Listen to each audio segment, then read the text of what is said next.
Hello students, स्वागत है आपका अपने यूट्यूब चैनल पर। बच्चों, इस वीडियो के अंतर्गत हम आज पढ़ेंगे और समझेंगे काव्य सौंदर्य के तत्व में रस छंद अलंकार में से अलंकार टॉपिक को आज समझेंगे, पढ़ेंगे। और बच्चों, एग्ज़ाम बहुत ही नज़दीक है, तो सबसे पहले सभी बच्चों को ये समझ लेना है कि बहुत ही मेहनत करना है, ठीक है। और जिन बच्चों को कोई दिक्कत है तो आप उनको नोट भी कर लेंगे, ठीक है। चलिए तो वीडियो शुरू करते हैं बच्चों।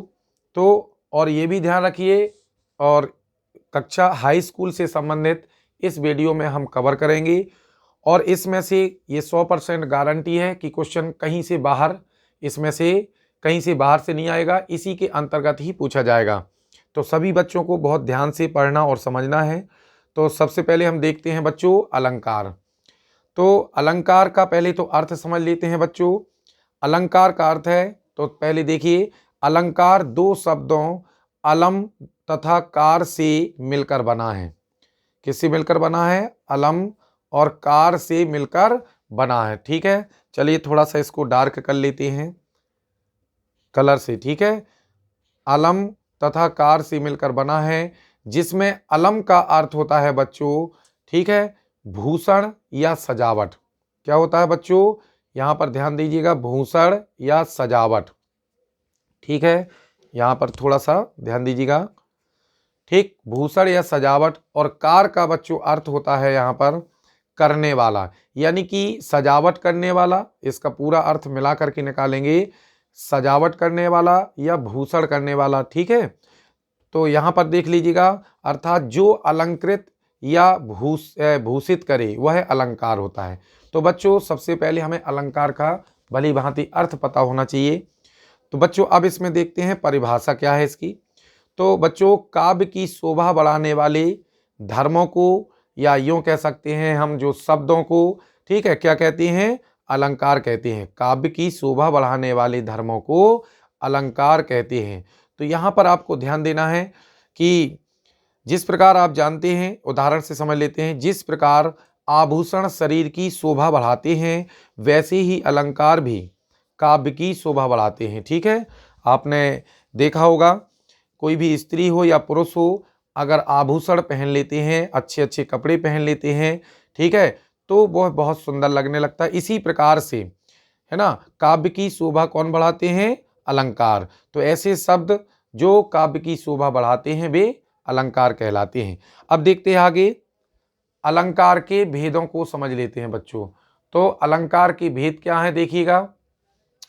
अगर यहाँ से क्वेश्चन भी बहुत पूछा जाता है, अलंकार कितने प्रकार के होते हैं। एग्जाम में कई बार ये क्वेश्चन पूछा गया है, अलंकार कितने प्रकार के होते हैं। तो बच्चों अलंकार अगर पूछ दे तो यहाँ पर आपको जानना है कि अलंकार 3 प्रकार के होते हैं, शब्दालंकार, अर्थालंकार और उभयालंकार, ठीक है। ये 3 प्रकार के। लेकिन अगर कोई बात करता है कि अलंकार मुख्यतः कितने प्रकार के, तो बच्चों आपको मुख्यतः 2 प्रकार के ही यहाँ पर पढ़ने हैं। तो मुख्यतः अलंकार 2 प्रकार के होते हैं, शब्दालंकार और अर्थालंकार, ठीक है। देख लीजिएगा, शब्दालंकार और यहाँ पर हो जाएगा अर्थालंकार। अब हम शब्दालंकार को थोड़ा समझ लेते हैं। शब्दालंकार किसे कहते हैं? तो जो शब्दों द्वारा काव्य में शोभा, है ना, या फिर उसमें चमत्कार उत्पन्न कर दे। जो शब्दों द्वारा काव्य में, है ना, शोभा बढ़ा दे या फिर उसमें चमत्कार उत्पन्न कर दे, तो ऐसे, ठीक है, अलंकारों को हम क्या कहेंगे? शब्दालंकार, ठीक है। और अब देखते हैं अर्थालंकार, जो अर्थों द्वारा काव्य में, है ना, शोभा बढ़ा दे या फिर चमत्कार उत्पन्न कर दे। जो अर्थों द्वारा काव्य में शोभा बढ़ा दे या चमत्कार उत्पन्न कर दे, ऐसे शब्दों को हम कहते हैं क्या? ऐसे शब्दों को हम कहते हैं अर्थालंकार, यानी ऐसे अलंकार अर्थालंकार कहलाते हैं। अब देखते हैं शब्दालंकार के भेद। तो बच्चों शब्दालंकार के मुख्यतः 3 भेद होते हैं, 3 प्रकार होते हैं, ठीक है। तो यहाँ पर ये मुख्यतः 3 प्रकार के हैं, अनुप्रास अलंकार, यमक अलंकार और श्लेष।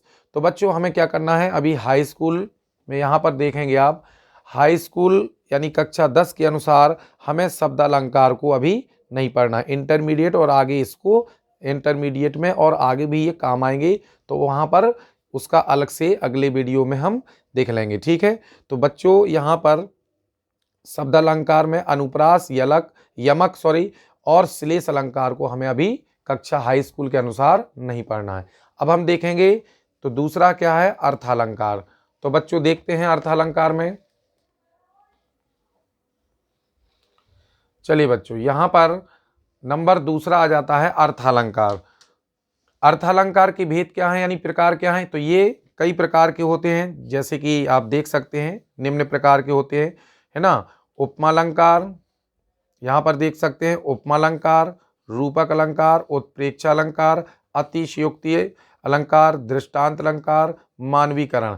तो बच्चों इसमें हमें हाई स्कूल में केवल उपमालंकार, रूपक अलंकार और उत्प्रेक्षा अलंकार, इन 3 अलंकारों को पढ़ना है मात्र, और इसी के अंतर्गत क्वेश्चन आता है, इससे बाहर नहीं जा सकता, ना जाएगा ना अभी तक गए हैं। ठीक है, अब हम देखेंगे क्योंकि ये कट चुके हैं बाकी सभी, है ना। अब हम देखेंगे तो यहां से आप देख सकते हैं कक्षा 10 पाठ्यक्रम के अनुसार हमें 3 अलंकार ही पढ़ने हैं। बच्चों ध्यान दीजिए इस बात को, उपमालंकार, रूपक अलंकार और उत्प्रेक्षा। तो सबसे पहले हम पढ़ेंगे यहाँ पर उपमालंकार को। ठीक है, उपमालंकार क्या है, इसकी परिभाषा देखेंगे। सबसे पहले हम देखेंगे इसकी परिभाषा को। जब एक वस्तु की तुलना, ध्यान दीजिएगा, जब एक वस्तु की तुलना या समानता दूसरी वस्तु से की जाती है, जब एक वस्तु की तुलना या समानता दूसरी वस्तु से की जाती है तो वहां पर उपमा अलंकार होता है। तो बच्चों ध्यान देना है, इसका दूसरा जो है अथवा में देख लेते हैं। जहां उपमेय की तुलना उपमान से की जाती है वहां उपमा अलंकार। तो बच्चों ये हो गई इनकी परिभाषा। अब यहाँ पर उपमेय और उपमान क्या है, तो बच्चों यहाँ पर जो एक वस्तु हमने कहा है पहली परिभाषा के अंतर्गत, और यहाँ पर दूसरी वस्तु कहा है, तो जो पहली वस्तु की जो हम तुलना कर रहे हैं, जो पहली वस्तु की तुलना कर रहे हैं दूसरी वस्तु से, तो इसमें से पहली वस्तु है बच्चों उपमेय, और जिससे तुलना कर रहा है अर्थात दूसरी वस्तु से कर रहे वो है उपमान। ठीक है, समझ गए होंगे आई होप। चलिए उदाहरण से और क्लियर कर लेते हैं इसको। तो बच्चों परिभाषा बहुत पूछी जाती है, ध्यान रखिएगा। अब हम देखेंगे उदाहरण नंबर 1 है पीपर पात सरिस मंडोला। बहुत उदाहरण पूछा जाता है, आपने देखा होगा और पढ़ा होगा, पीपर पात सरिस मंडोला। तो बच्चों इसमें हम कैसे उदाहरण से भी क्वेश्चन पूछे जाते हैं एग्जाम में, ठीक है, या फिर परिभाषा, तो आपने परिभाषा समझ ली है, तो परिभाषा में आप कोई ना कोई उदाहरण अवश्य लिखेंगे। परिभाषा में उदाहरण भी लिखे जाते हैं, और यहाँ से उदाहरण से पहचान करने को सबसे ज़्यादा क्वेश्चन पूछे जाते हैं, और खासकर विकल्प में। ठीक है, विशेष आपने देखा होगा। तो पीपर पात सरिस मंडोला उदाहरण है पहला। तो यहाँ पर बच्चों इसमें उपमेय कौन है, उपमान। तो देखिए सबसे पहले हम अपने शब्दों में देखेंगे पीपर पात सरिस मंडोला, यानी कि पीपर के पत्ते के समान, सरिस मतलब के समान, मन डोलता है। मैं यानी कि यहाँ पर मनुष्य के मन की तुलना पीपल के पत्ते से की गई है, पीपल के पत्ते से की गई। जिस प्रकार से, इसका अर्थ है बच्चों, जिस प्रकार से पीपल का पत्ता डोलता है उसी प्रकार से मनुष्य का मन भी डोलता रहता है। इस प्रकार से यहाँ पर जो मनुष्य का मन है बच्चों, ये हो जाएगा आपका उपमेय। क्या हो जाएगा, उपमेय। ठीक है, और यहाँ पर जो पीपर पात है बच्चों, ये हो जाएगा आपका उपमान। थोड़ा समझिएगा, ठीक है, इस प्रकार से हम इसको क्लियर कर लेंगे। ठीक, चलिए इसको थोड़ा सा डार्क लिख लेते हैं। तो बच्चों ये हो जाएगा आपका उपमेय, ठीक है, और ये हो जाएगा आपका उपमान, क्योंकि यहां पर मन की तुलना बच्चों, मन की तुलना किससे की गई है, पीपल के पत्ते से। इसी प्रकार से हम अगले एग्जाम्पल को थोड़ा क्लियर करेंगे। ध्यान दीजिए, मुख मयंक सम मंजू मनोहर। हाँ, एक चीज और, यहां पर भी मुख की तुलना मयंक यानी चंद्रमा से की गई है। मयंक माने चंद्रमा, ठीक है। तो चंद्रमा के समान मुख, इसका मतलब सम लगा है, एक यहाँ वर्ड मिल गया हमें सम। ठीक है बच्चों, तो हमें ध्यान देना है, यहाँ पर सम है ना, एक शब्द मिल गया है, सरिस, समान, सम, भांति, है ना। काफी ऐसे शब्द होते हैं बच्चों जिससे हम इसको पहचान सकते हैं। तो आगे देखेंगे फूलों सा चेहरा तेरा, यानी यहाँ पर चेहरे की तुलना फूलों से की गई है ना। तो यहाँ पर सा मिल गया है बच्चों, ठीक। और तुलना भी इसमें स्पष्ट हो रही है। तो इसमें है ना, यहाँ पर चेहरा हो जाएगा आपका उपमेय, उपमान, सॉरी उपमेय, और यहाँ पर फूल हो जाएंगे यहाँ पर उपमान। इसी प्रकार कोयल सी तेरी बोली, है ना, तो यहाँ पर जो हमारी बोली की तुलना है, हमारी आवाज़ की तुलना है बच्चों, किससे? कोयल की आवाज़ से की गई है। तो यहाँ पर भी तुलनात्मक है ना, तुलना की जा रही है, आवाज़ की तुलना, है ना, किससे? कोयल की आवाज़ से की जा रही है। तो इसमें मनुष्य का या किसी भी पुरुष का कह सकते हैं कि बोलना यानी आवाज़ उसकी यहाँ पर हो जाएगा उपमेय, और कोयल हो जाएगी, कोयल की जो आवाज़ है वो हो जाएगी उपमान। तो बच्चों इसमें ये भी पहचानना जरूरी है, ठीक है, इसमें ये भी पूछा जा सकता है डीपली, तो ये थोड़ा सा ध्यान से समझना है। तो और दूसरा हम इसको सा, सी, से, है ना, और जैसा, जैसी, सम, समान, सरेस, भांति, की तरह, बहुत से ऐसे शब्द होते हैं बच्चों जिससे हम उदाहरण के द्वारा इसको पहचान सकते हैं, इन शब्दों से पहचान सकते हैं। अब देखेंगे उपमा के अंग यानी अवयव। तो बच्चों इसमें उपमा के अंग यानी अवयव क्या है देखेंगे, इसके बारे में अब देखेंगे थोड़ा सा। तो बच्चों इसमें देखेंगे, सबसे पहले इसमें ये ध्यान रखिए उपमेय क्या होता है। इसके जो अंग हैं बच्चों, सबसे पहले देखेंगे 4 अंग होते हैं बच्चों। कितने अंग होते हैं? 4। तो 4 अंग कौन कौन से होते हैं जरा क्लियर करेंगे बच्चों। यहां पर उपमेय पहला अंग है जिसकी तुलना की जाती है, ठीक है, जैसा कि हमने उदाहरणों से अभी देखा, जिसकी यहां पर याद रखिए, जिसकी तुलना की जाती है, यानी कि जैसे कि यहाँ पर उदाहरण से, पहले उदाहरण से हमने क्लियर किया मन, तो यहाँ पर पहले उदाहरण से हमने इसको क्लियर किया है कि उपमेय कौन है। उपमेय, उपमान, साधारण धर्म और वाचक शब्द, ये 4 इसके अंग यानी अवयव हैं। पहले तो आप इतना याद रखिएगा, ठीक है। तो उपमेय कौन है? तो पहले उदाहरण से पीपर, पात, सरस, मंडोला के उदाहरण के द्वारा हम इन सभी अंगों को पहचानेंगे। तो उपमेय क्या है? जिसकी तुलना की जाती, जैसे कि मन की तुलना की है पहले उदाहरण में। उपमान, जिससे तुलना की जाती है, जो हमने दूसरी वस्तु, यानी जैसे इसमें उदाहरण नंबर 1 में पीपर, पात, ठीक है। साधारण धर्म, जिसके कारण तुलना क्या दिखाई जाती है, तो क्या होता है? डोला। इसमें मन क्या होगा बच्चों? डोला, है ना। तो यहाँ डोलना जो है ये साधारण धर्म हो जाएगा, और इसी शब्द के द्वारा जो है तुलना की जा रही है। और वाचक शब्द वे शब्द होते हैं जिससे तुलना प्रकट हो। तो किससे? केवल एक ऐसा शब्द लिया जाता है इसमें, है ना, जिससे तुलना, दो वस्तुओं के बीच तुलना प्रकट हो जाए, बिल्कुल प्रदर्शित हो जाए, क्लियर हो जाए। तो यहाँ पर आप देखेंगे पहले उदाहरण में बच्चों सरस, ठीक है। तो इस प्रकार से हम इनके अंगों को पहचान लेंगे, ठीक है। तो बच्चों इस प्रकार से कुल कितने अंग हैं? 4 अंग, याद रखिएगा। अब कुछ ऐसे शब्द भी हैं बच्चों जिसके द्वारा यहाँ पर हम इन उदाहरणों से इनको क्लियर करेंगे, ठीक है। तो बच्चों आप देखेंगे, देखिए यहाँ पर पहचान हम कैसे करेंगे? तो इन शब्दों के द्वारा, जैसा कि हमने अभी बताया, सरस, सम्मान, सम, भांति, के जैसे, की जैसी, सी, सा, से, की तरह, ये आदि ऐसे शब्द हैं, वाचक शब्द कहलाते हैं बच्चों ये सभी, ठीक है। कई बार वाचक शब्द भी पूछ देते हैं उदाहरण दे करके, तो ठीक है ना। तो इस प्रकार से यहाँ पर क्या होता है? उपमा अलंकार। अगर ये शब्द किसी उदाहरण में मिल जाते हैं तो वहां पर बच्चों क्या हो जाता है? उपमा अलंकार हो जाता है, ठीक है। अब हम देखेंगे आगे। तो बच्चों अब हम देखेंगे इसमें दूसरा जो प्रकार है वो है रूपक अलंकार। अभी हमने देखा था अभी हमने देखा था उपमा अलंकार। अब हम यहाँ पर पढ़ेंगे क्या? रूपक अलंकार, ठीक है। तो रूपक अलंकार की सबसे पहले बच्चों हम परिभाषा देखेंगे। तो इसमें परिभाषा क्या? जहां उपमेय में उपमान का भेद रहित आरोप हो, जहां उपमेय में उपमान का भेद रहित आरोप हो, ध्यान रखिएगा, उपमेय उपमान, ठीक है, इसमें क्या हो? भेद रहित आरोप हो, वहां क्या होता है बच्चों? रूपक अलंकार होता है। ध्यान दीजिएगा, वहां पर होता है बच्चों रूपक अलंकार, ठीक है।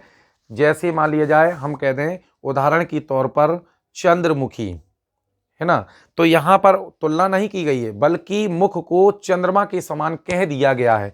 तो यहां पर रूपक अलंकार। इसी प्रकार से हम कह सकते हैं, जैसे कि सबसे अधिक उदाहरण आता है बच्चों, उदाहरण से क्लियर करेंगे, चरण कमल बंदो हरिराई। चरण कमल बंदो हरिराई। एक उदाहरण का थोड़ा अर्थ समझ लेते हैं बच्चों। इसका मतलब है कि यहाँ पर इसका अर्थ होता है बच्चों कि जो हरिराई का मतलब होता है यहाँ पर हरि से, यानी ईश्वर से। हरि यानी ईश्वर। ठीक है बच्चों, तो यहाँ पर करना क्या है इसको समझ लेना है। यानी ईश्वर के जो चरण हैं वो कैसे हैं, कमल के समान, उनकी वंदना की जा रही। मतलब एक समान हमें इसका पूरा अर्थ अगर हम निकालें, ठीक है, तो इसका अर्थ होगा कि ईश्वर यानी हरि के, है ना, कमल रूपी चरणों की वंदना, बंदों का मतलब वंदना की गई है। ठीक है, ईश्वर के या हरि के कमल रूपी चरणों की वंदना की गई है। इसी प्रकार से और भी उदाहरण है ना, उदित उदयगिरी मंच पर रघुबर बाल पतंग। ठीक है, या और इसमें पहचान ये भी है, योजक चिन्ह भी मिल जाता है बच्चों। जैसे चरण और कमल के बीच में आप देख रहे हैं, है ना, यहाँ पर बाल पतंग में, है ना। इसी प्रकार तीसरा उदाहरण, शशि मुख पर घूंघट डाले अंचल में दीप छिपाए। तो बच्चों यहाँ पर भी देखिए आप, योजक चिन्ह मिल गया। तो यहाँ पर शशि मुख यानी चंद्रमा के समान मुख पर घूंघट डाले, तो यहाँ पर यानी चांद सा चेहरा या चांद सा मुख, है ना, कुछ भी आप कह लीजिएगा। तो यहाँ पर तुलना नहीं की गई है, बल्कि मुख को सीधे सीधे चंद्रमा कह दिया गया है, चंद्रमा जैसा मुख। चलिए अब आगे इसकी पहचान में देख लेते हैं कैसे करेंगे, है ना। उदाहरण से कोई अन्य भी उदाहरण आ सकते हैं, तो उसमें हम कैसे अलंकार को पहचानेंगे कि कौन सा अलंकार है। तो बच्चों देखेंगे पहचान करना, ठीक है। इसमें हाँ, सबसे पहले तो इसमें अगर अर्थ निकालेंगे तो रूपी नामक अर्थ निकलेगा। ठीक है, रूपी अर्थ, है ना। जैसे यहां पर आपने उदाहरण भी देखा, चरण कमल, है ना, कमल रूपी चरण। इसको अगर जब हम अर्थ निकालेंगे तो इसको क्या रीड करेंगे, कमल रूपी चरण। तो रूपी शब्द इसमें अर्थ निकलेगा स्पष्ट करने के लिए। इसी प्रकार यहाँ शशि मुख यानी चंद्रमा जैसा मुख या चंद्रमा रूपी मुख, ऐसा कह सकते हैं। तो बच्चों दूसरी पहचान इसमें होती है योजक चिन्ह। ठीक है, याद रखिएगा योजक चिन्ह भी इसमें मिलेगा। तो ऐसी स्थिति में वहां पर क्या होगा, रूपक अलंकार होगा। तो बच्चों इसमें इतना पढ़ना है। इसके बाद हम अगला अलंकार देखेंगे, ठीक है कि नहीं। अगला अलंकार देखेंगे तो यहां पर हो जाएगा बच्चों, देखिएगा। चलिए हाँ, इसमें अब आता है तीसरा अलंकार, ठीक है, उत्प्रेक्षा अलंकार। तो बच्चों इसको भी पहचानना बहुत आसान है। तो सबसे पहले हम इसकी परिभाषा को देखेंगे। तो परिभाषा क्या है इसमें, जहां पर उपमेय में उपमान की संभावना की जाए। देखिए यहां पर आपने देखा था रूपक अलंकार में, तो यहां पर देखा था जहां उपमेय में उपमान का भेद रहित आरोप हो, और यहां पर इसमें देखेंगे जहां पर उपमेय में उपमान की संभावना की जाए, वहां पर उत्प्रेक्षा अलंकार हो। ठीक है, उत्प्रेक्षा अलंकार होता है। उपमेय में उपमान की संभावना, परिभाषा बच्चों याद रखिए। चलिए इसको उदाहरण से स्पष्ट करते हैं। पहला है, सोहत ओढ़े पीत पटु श्याम सलोने गात, मनहु नीलमणि शैल पर आतपु परयो प्रभात। ठीक है, तो इसमें एक चीज और आपको ध्यान देना है। इसमें आपको सबसे बड़ी बात इसमें पहचान, उत्प्रेक्षा अलंकार को पहचानना बहुत सिंपल है, क्योंकि यहां पर कुछ ऐसे शब्द मिलेंगे जैसे मनु मानो, ठीक है, मनु मानो, जनु जानो, मानहु जानहु, ज्यों आदि, है ना। ये शब्द जो अगर मिल जाते हैं किसी भी उदाहरण में, किसी भी कविता या काव्य में, तो वहां पर उत्प्रेक्षा अलंकार लगाना है। ठीक है, जैसे कि यहां पर देखेंगे मनहु, ठीक है, तो यहां संभावना हो रही है ना, यहां संभावना व्यक्त हो रही है बच्चों। ठीक इसी प्रकार हम देखेंगे, चली मनो आंगन काठे ताते राते पाए, अर्थात इसमें देखेंगे तो मनो मिल गया, है ना।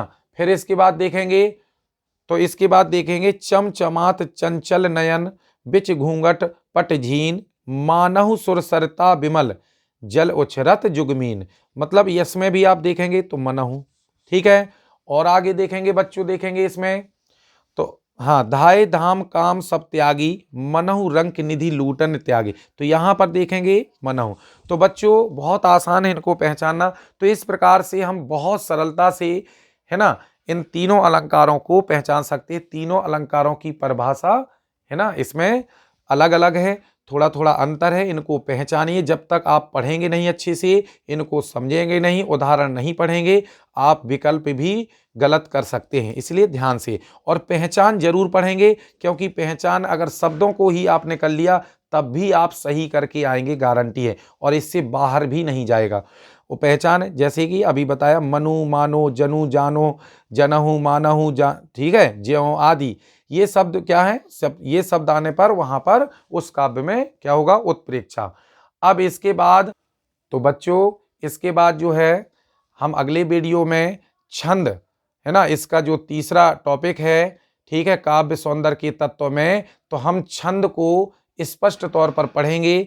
तो बच्चों, आई होप सबको वीडियो पसंद आया होगा और जितना अलंकार में से समझा है, ठीक है, समझ में आया होगा। तो बच्चों, वीडियो को लाइक करें प्लीज और चैनल को सब्सक्राइब करें और कमेंट में भी लिखें और बेल आइकन जरूर प्रेस करें, ताकि हम जो भी वीडियो डालें या अपलोड करें उसका नोटिफिकेशन सबसे पहले आप तक पहुंच जाए। ठीक है, और अपने दोस्तों में शेयर करना मत भूलें। थैंक्स फॉर वॉचिंग, धन्यवाद।